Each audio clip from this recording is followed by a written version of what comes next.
ወዳለን ለአላህ ብለን ወንድማችን ሽክራን አላህ ይወዳችሁ ወንድማችን አይዞ ወንድም ከጎንህ ነን እኛ መርሐባ ሽክራን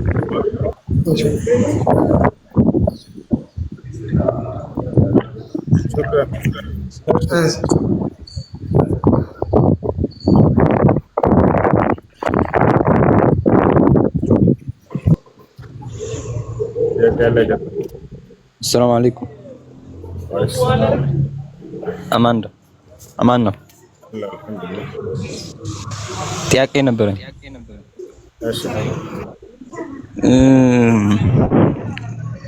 ሴትና ወንድ እኩል ናቸው? እሺ ሴትና ወንድ እኩል ናቸው። የሚበላለጡበት ነገር አለ። ሴቶች የሚበልጡበት ጊዜ አለ። ወንዶች የሚበልጡበት የራሳቸው የሆነ የተለየ ነገር አለ።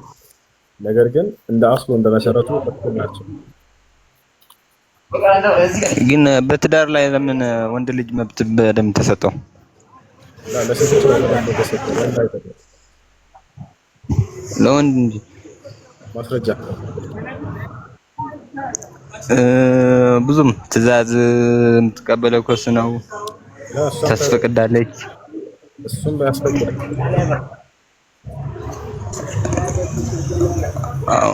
ፍቺ በእጁ ነው ያለው። እሷም እጅ አለ። አታውቅም። ካላወቅህ አንድ ሜት አድርግ ለማለት ነው። አይ አይደል የታድርግ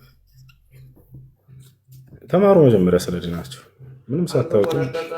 ለማንኛውም አላህ Subhanahu Wa Ta'ala ስለ ሃይማኖት ስለ ባልና በሚስት መካከል ስላለው ነገር እየተናገረ በሱረቱል በቀራ ላይ ምን አለ? ማን ጋር ነው? ምን አለ አላህ? ወለሁነ ሚስሉ الذي عليهن بالمعروف አለ።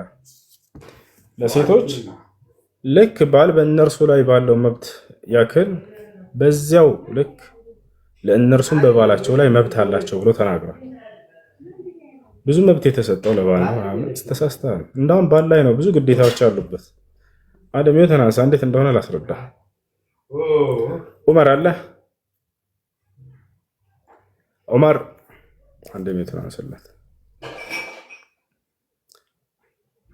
አለሁ ተዘግቶብኝ ነው። የማስተዳደር ግዴታ ያለበት ማን ነው?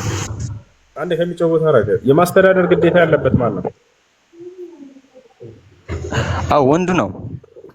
ሚስት በትዳር ጊዜ 5 ሳንቲም የማውጣት ግዴታ አለባት? የለባትም። በሚፈታ ጊዜ ገንዘብ መስጠት ያለበት ማን ነው? በሚለያዩ ጊዜ ወንዱ። ሴቷ በምትለያዩ ጊዜ ከባሏ የመስጠት ግዴታ አለባት ገንዘብ ከሀብቷ?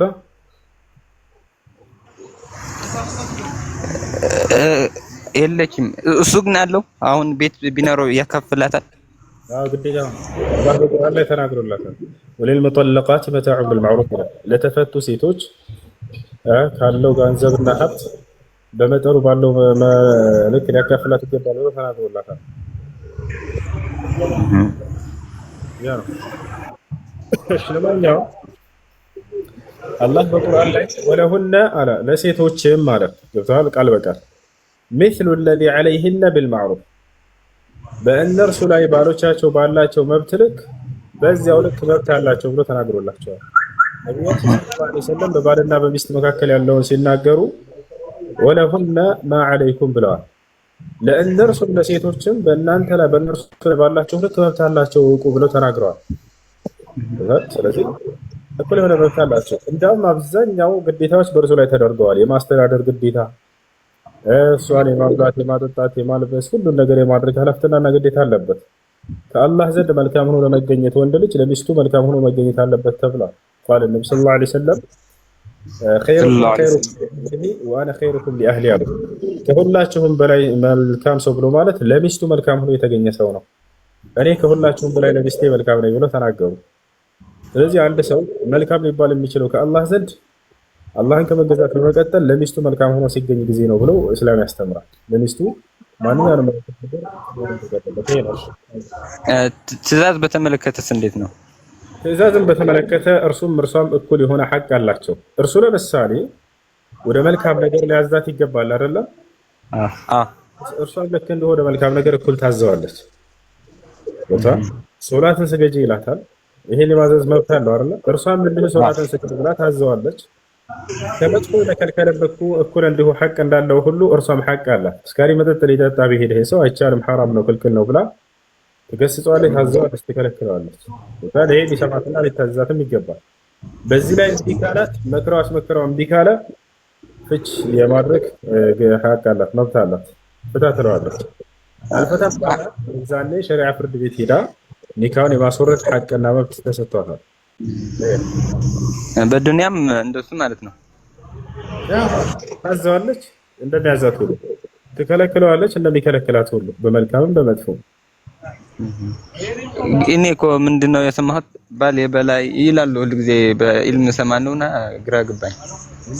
ስህተት የሆነ አባባል ነው። አላህ ሱብሓነሁ ወተዓላ እኩል የሆነ መብት አላቸው ብሎ ተናግሯል።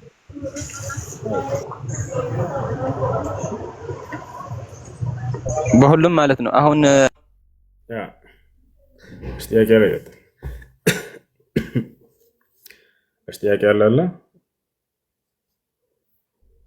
የገባችሁ ሰዎች ያለ ጥያቄ የምትልኩ ከሆነ ገስት አትላኩሽ። ያላ እንዝል ታህት ወሱ በሸሪዓ ፍርድ ቤት አለታችን ካለ እንዴት ይታያል? ሸሪዓ ፍርድ ቤቱ ቃዲ ራሱ ኒካውን ያወርዳል። መብት አለው፣ መብት ተሰጥቷል ከነብዩ ሰለላሁ ዐለይሂ ወሰለም።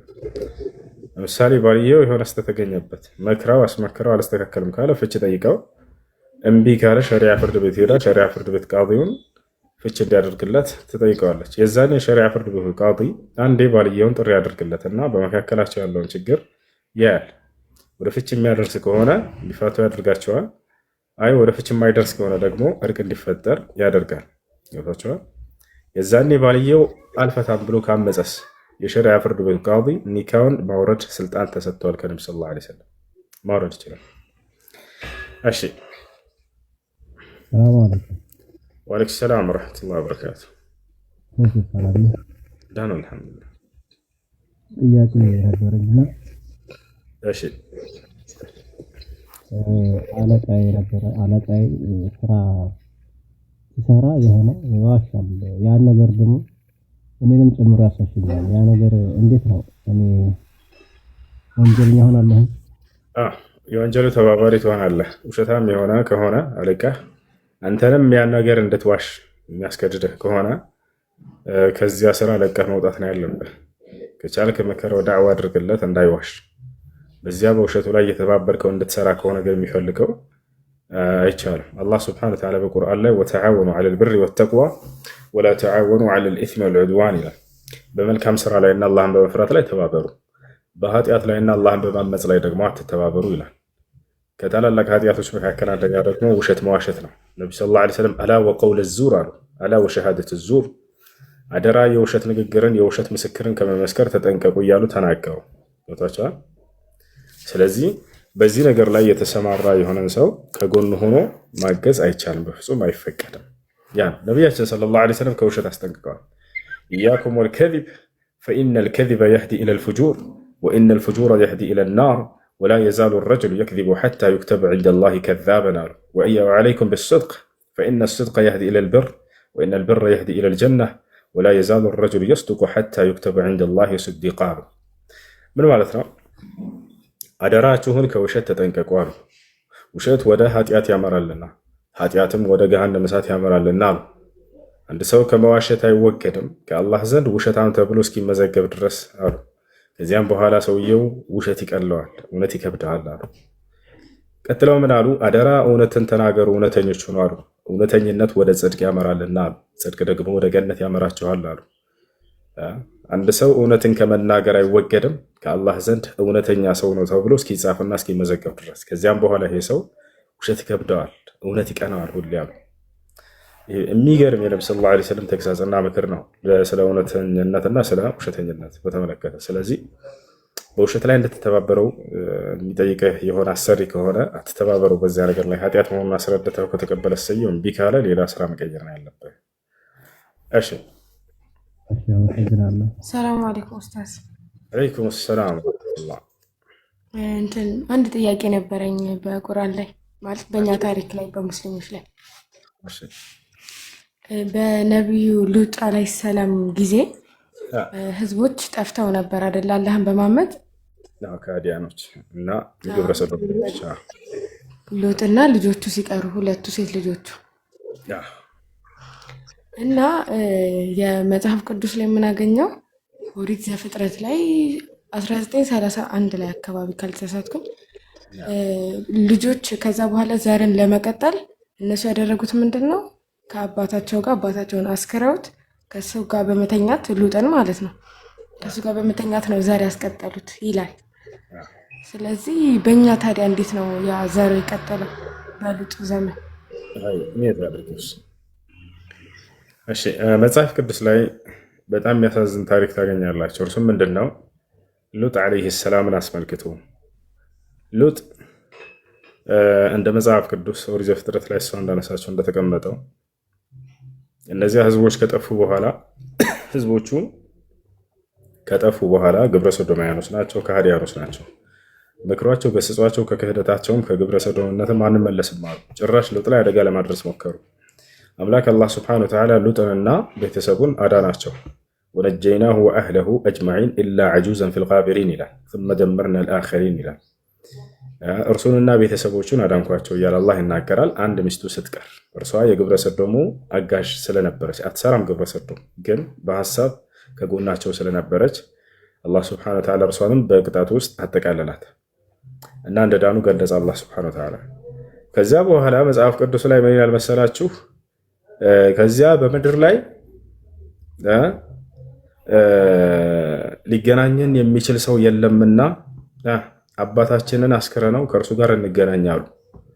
ከዚያም በኋላ ተገናኙት፣ አጠጡትና አስክረው አባታቸው ጋር አደሩ፣ ተገናኙ፣ ተወለዳቸው ይላል መጽሐፍ ቅዱስ።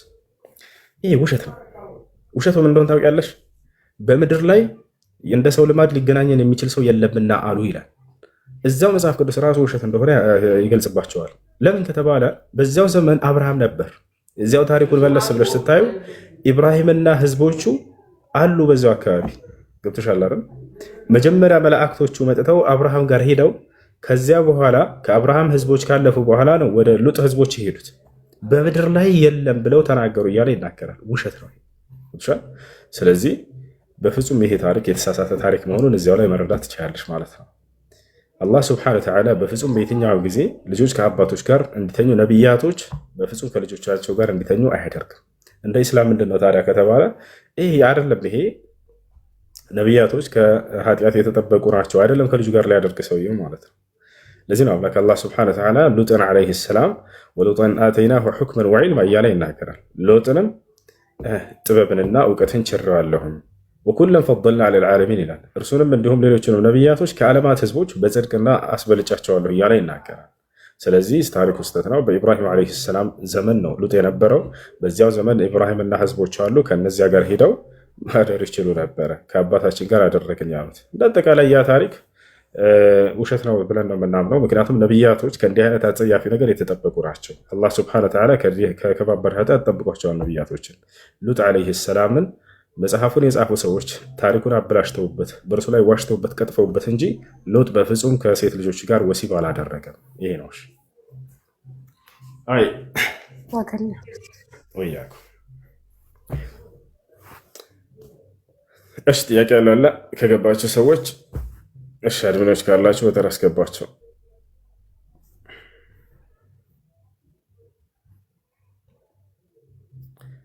የባንክ ብድር እንዴት ይታያል? በወለድ ከሆነ ሐራም ነው፣ ክልክል።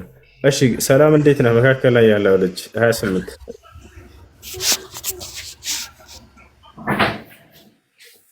ይሰማል? ሰላሙ አለይኩም። ወአለይኩም ሰላም። እንደገና መልሰህ 28 ሰላም ነው? ደህና ነኝ አልሐምዱሊላህ። አንድ ጥያቄ ነበረኝ ጨር ያለ ነው። እሺ አንድ ሰው ባለቡ ሳይሆን ሚስቴን ፈትቻለሁ ቢል እንዴት ይታያል? ለምሳሌ ሌላ ሰው ጋር እያወራ ያው ከአንጀቱ አይደለም ሚስቴ እንደዚህ ቢል እንዴት ነው? ያኔ ፈትቻታለሁ ሚስቴን ካለ ለቀልድም ቢሆን ኒካው ይወርዳል። ነቢያችን ሰለላሁ ዐለይሂ ወሰለም ሐዲስ ላይ ምን አሉ? ሰላሰቱን ጅድሁነ ጅድ ወሀዝሉሁነ ጅድ አኒካህ ወጠላቅ ወረጅዕ አሉ። ሶስት ነገራቶች ምራቸው ምር ነው፣ ቀልዳቸው ምር ነው አሉ። የቀለድኩ ነው አይሰራም። በሶስት ነገር ላይ ከነዚያ መካከል አንደኛው ፍቺ ብለው ተናገሩ። አንድ ሰው ሚስቱን ፈትቻታለሁ ብሎ ከተናገረ ለቀልድም ቢሆን ይወርዳል ኒካሁ። አይ ኦኬ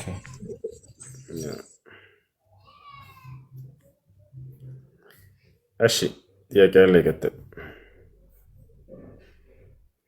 እሺ፣ ከላይ 28 ሰላም አንዲት ቀጣይ ያልሽው አለይኩም ሰላም 28 አለ ከላይ ይሰማል። ከላይ አስሊ 21 28 ነው የሚለው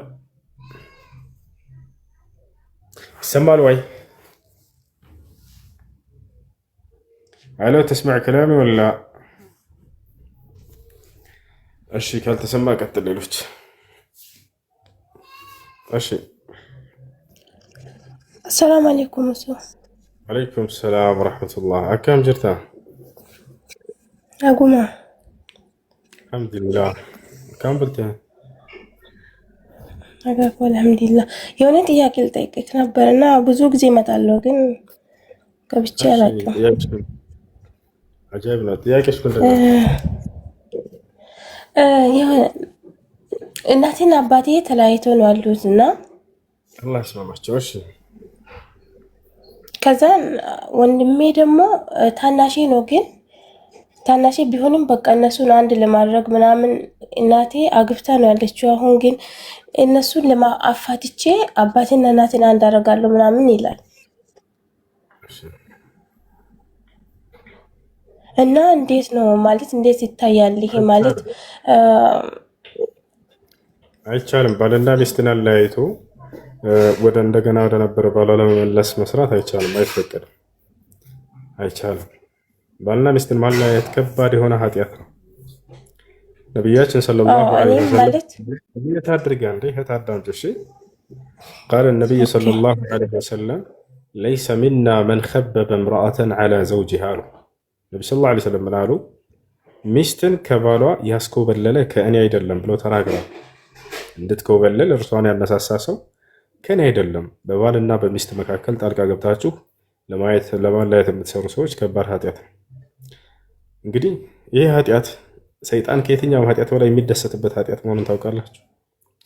ነቢያችን ሰለላሁ ዐለይሂ ወሰለም ሐዲስ ላይ ሲናገሩ ኢነ ሸይጣን የضع عرشه على البحر አሉ فيرسل سراياه إلى بني آدم ليوسوسوهم።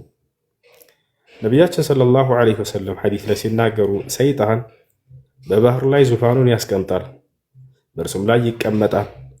ከዚያም ሰይጣናቶች ሰራዊቶችን ወደ አደም ልጆች ይልካቸዋል እንዲያስቱ ሰዎችንና ኃጢአትን እንዲያሰሩ። ከዚያም በኋላ እያንዳንዱ ሰይጣናት የአደም ልጆችን ኃጢአት አሰርቶ ለመዘገብ ሪፖርት ለማድረግ ወደ ዋናቸው ይሄዳሉ። ወደዚያ ወደ ዙፋኑ ላይ ወደ ተቀመጠው ሰይጣን ማለት ነው። ከዚያም ሁሉም በቀንና በሌሊት ያሰሩትን ኃጢአት ይዘግቡለታል። አንዱ ይመጣና እኔ ሰው አስገደልኩ ዛሬ ይለዋል። ምንም አላደረክም ይለዋል።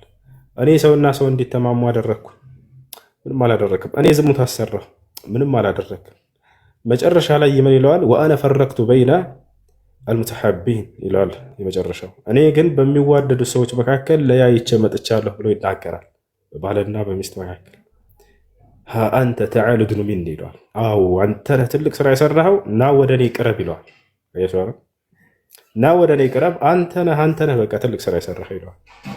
በሚዋደዱት ሰዎች መካከል በተለይ በባልና በሚስት መካከል መለያየትን የመሰለ ትልቅ ስራ የለም ከሰይጣን ዘንድ። ያ ሰይጣን ይህን የሚደሰትበትን ደስታ ሰለፎች ሲገልጹ ፈርሐቱ ኢብሊስ ዐንደማ ዩፈሪቁ በይነ ልእትነይን ምስለ ፈርሐቲሂ ዐንደማ አኽረጀ አደም ምን አልጀና አው ከማ ቃሉ ሪድዋኑላህ ዐለይሂም። ቀደምት መልካም ሰለፎች ሲናገሩ ምናሉ ሰይጣን በባልና በሚስት መካከል ወይንም ደግሞ በሚዋደዱት ሰዎች መካከል ሲያለያይና ሲያጣላ ጊዜ የሚሰማው ደስታ ልክ የዛኔ አደምን ከጀነት ባስባረረ ጊዜ የተሰማውን ደስታ ያክል ነው ብለው ተናገሩ። ሰላም እንደዛን ጊዜው ተደስቶ አያውቅም። የቀናበትን አደምን ኃጢአት አሰርቶ እንዲወርድ ማድረጉ። አሁንም ደግሞ ዳግም ትልቁ የሚደሰትበት ነገር ቢሆን በባልና በሚስት መካከል ማለያየት ነው፣ በሚዋደዱ ሰዎች መካከል ጸብን መፍጠር ነው። ስለዚህ በዚህ ነገር ላይ እንዳይሰራ ወንድምሽ ተውበይ፣ በሰላም ትኑር በትዳሯ ላይ። የዛኔ ሳትስማማ ቀርታ ብትፋታ የዛኔ እንደገና ከመጀመሪያ ባሏ ጋር እንዲጋቡ ማድረግ ይቻላል። እነሱን አለያይቶ ግን ወደ መጀመሪያ ለመመለስ ማድረግ ከባድ የሆነ ኃጢአት ነው። አይቻልም፣ አይፈቀድም። አይ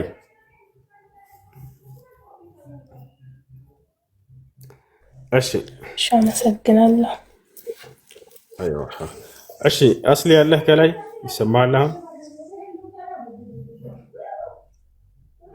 አስሊ 21 አለ። አንተ معنا ولا انت معنا ولا ضدنا؟ ايش ጥያቄ ያለ ይቀጥል።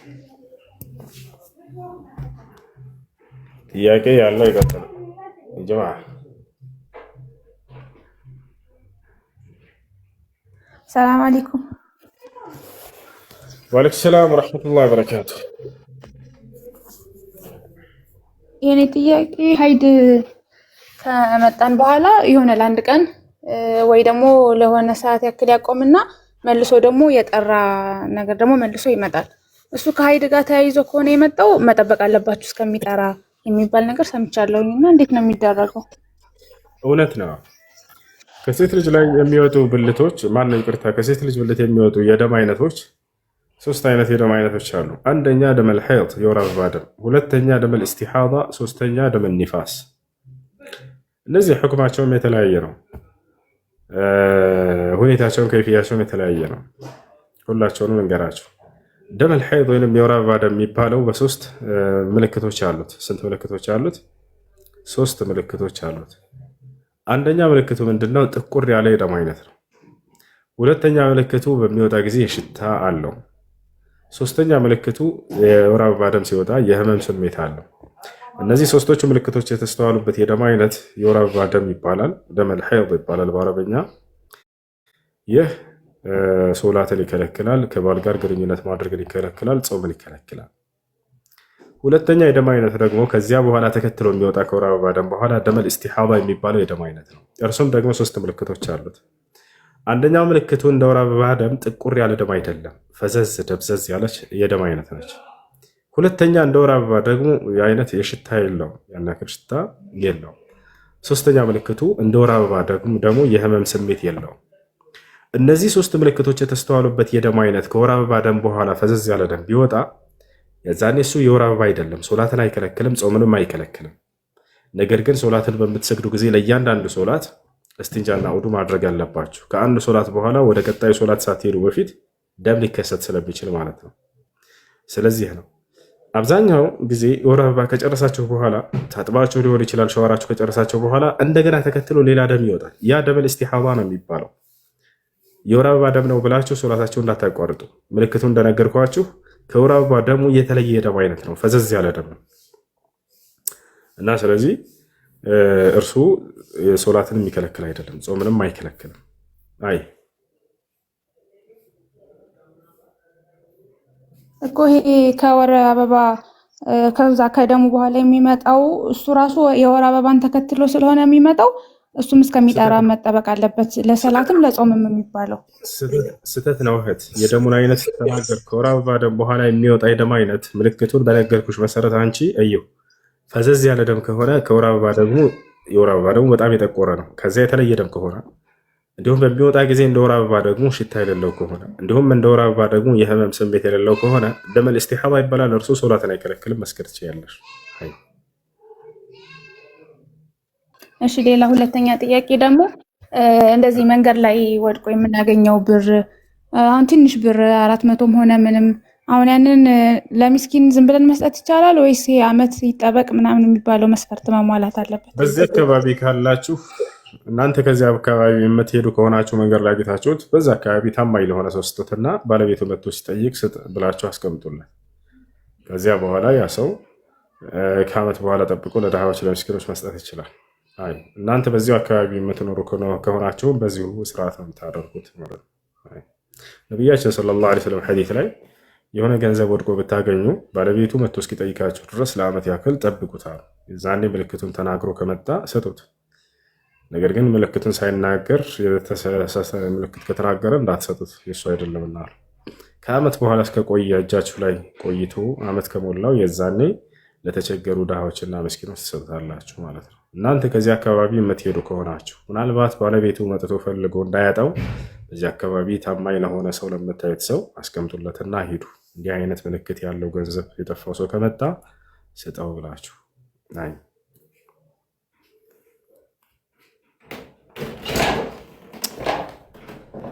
እሺ፣ ጥያቄ ያለው መጠል ይችላል። አሎ ተስማዑ ከላሉ አንድ ጥያቄ አለኝና ጠይቄ ልብጣ። እሺ እኔ ወደዚህ ሲመጣ ወደ ውጭ ሀገር ሲመጣ ማለት አሰግድ ምናምን ትንሽ ነበርኩና አሁን እዚህ ከመጣሁ በኋላ ሰላት ሰግዳለሁ ምናምን እና ግን ሰግዳለሁ አንድ ቀንም ሰላት ትቼ አላቅም ማለት ሰላት ትቼ አላቅም። ግን ውስጤ ምንም በቃ ይሄ ሰላቴ በቃ የሆነ ተቀባይነት እንደሌለው ምናምን ነው ውስጤ የሚነግረኝ። ግን ሰግዳለሁ በቃ ግን ውስጤ ምንም አይቀበልም። ምንድን ነው? ለምን ልጄ ለምን ራሱ ስሜት የሚሰማሽ? በትክክል የሶላትን ህግና ስርዓትን ጠብቀሽ ከሰገድሽ ይቀበልሻል። ይሄ ያለምንም ምክንያት ለሶላት ተቀባይነት የለውም ብለሽ ሰይጣን ነው እሱን አትስቢው። አዑዙ ቢላህ ብለሽ እሱን ሀሳብ አስወግጂ። ሶላትሽን በስነ ስርዓት እስከሰገድሽ ድረስ አላህ ይቀበልሻል። አይ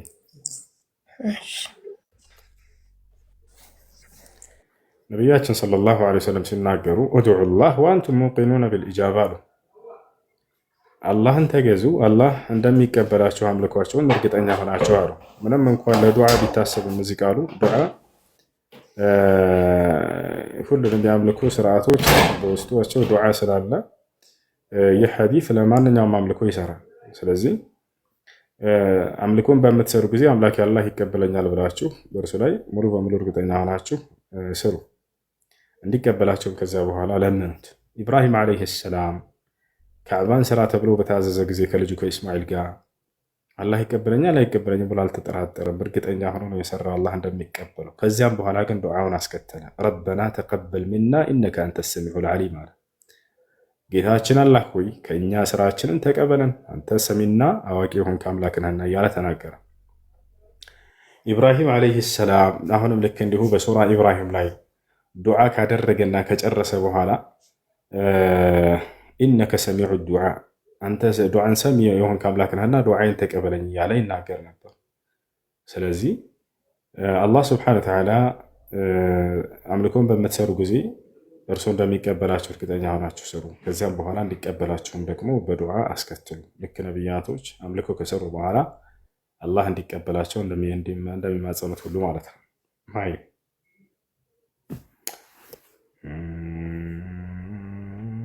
ጥያቄ ያላችሁ ከሌላቸው እንወርድ።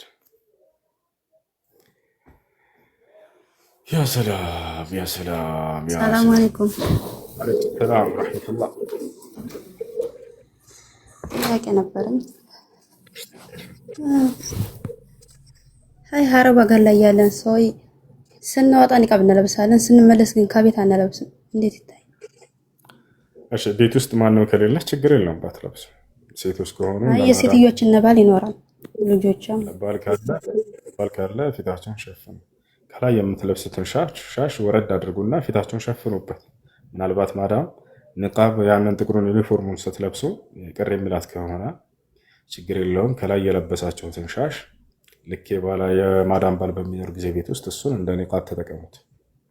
ኒቃብ ማለት هو نوع من اللباس الذي يغطي الوجه ፊትን ሙሉ በሙሉ የሚሸፍን የሆነ የልብስ አይነት ነው። ስለዚህ የግዴታ ጥቁር መሆን አይጠበቅበትም። ከቻላችሁ እሱን ልበሱ፣ ካልቻላችሁ ደግሞ ከላይ የለበሳችሁትን ሻሽ እንደ ኒቃብ መጠቀም ትችላላችሁ ማለት ነው። እና ሁለተኛው ጥያቄ ደግሞ የጡት እናቴ ባል ለኔ አጅነቢ ይሆናል? የጡት እናቴ ባል ማለት እናትሽ የሰውየው ለአንቺ አጅነቢ አለ ومن المحارم كمحرم نفس محرم نفس። እሺ የጡት እናቴ ማለት አባትነት ለሁለት ይከፈላል።